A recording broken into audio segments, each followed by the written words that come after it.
Hello all, today we'll be talking about what is Venturi. Now this video is a kind of continuation video of the last video what I have uploaded about the Bernoulli's equation. So if you have not seen that video, I'll highly recommend you go and see the video about Bernoulli's equation first so that you can have a fair understanding about what is Venturi. Alright, I'll put the link on the top right corner here.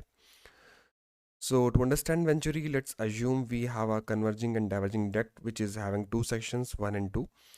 The velocity and the pressure at the inlet is V1 and P1, and subsequently the velocity at the section 2 is V2 and pressure is P2. Now to name it, we just name the section 1 with the having area A1, section 2 which is the throat will use as a area A2. So if you talk about the mass conservation, it will come as the same mass has to flow overall duct. So the inlet section which is having more area will be having less velocity, and the throat which is having less area will be having more velocity. All right. So if you talk about the Bernoulli's equation, I just assume that you are aware of the Bernoulli's equation. So if you see the velocity is increasing, I'm so sorry, velocity is increasing from section 1 to 2, and with the help of Bernoulli's equation you can understand that the pressure will be reducing because since velocity is increasing. So the pressure P2 will be less than the pressure P1. So there is a pressure differential also, and the fluid will flow from section 1 to 2. Now, the assumptions, just to remind you, we have few assumptions when you are applying the Bernoulli's equation, which is first of all the fluid has to be incompressible. That means there is a very minute change in terms of the density of the fluid, and the fluid is in viscid flow. That means there is no layer-wise friction available in the fluid. All right.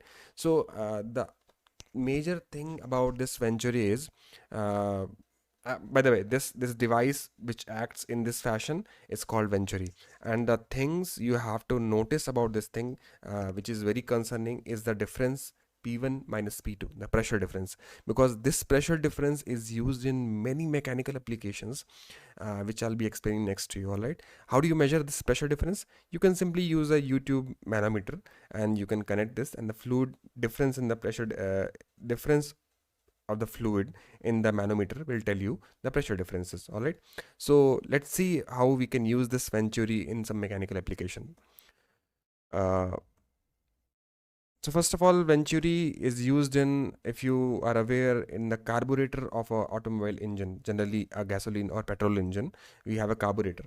So in carburetor, it's basically a convergent divergent duct where you have a throat area where the nozzle is there. Okay, from there the fuel comes from the main tank to the for the mixing with air. All right, now how it works, basically it's the same principle.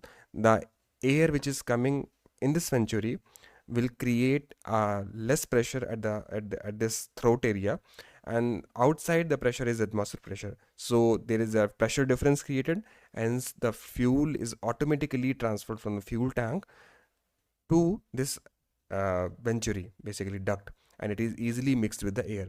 So this is the first principle where you don't have to apply some additional mechanism to transfer fuel from fuel tank and mix it with the air. It's a simple like a application of the Bernoulli's equation. Second, if you have to measure the airspeed, although there are a lot of better devices which are being used in current applications, but this is one of the device which you can use. Supposedly, you have to measure a device velocity, incoming velocity. What you do, you simply put this Venturi in the flow. All right.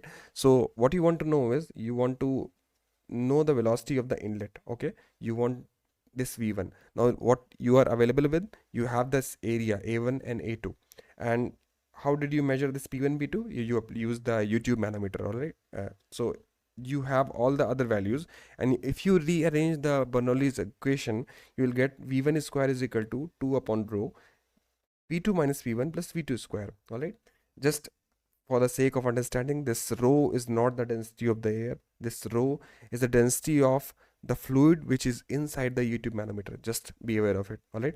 So if you rearrange this thing, you'll simply get, based upon the area ratio and the pressure differential, what is the velocity of the incoming fluid. So these are some applications where you can use Venturi. So I hope you have a fair understanding of what is Venturi.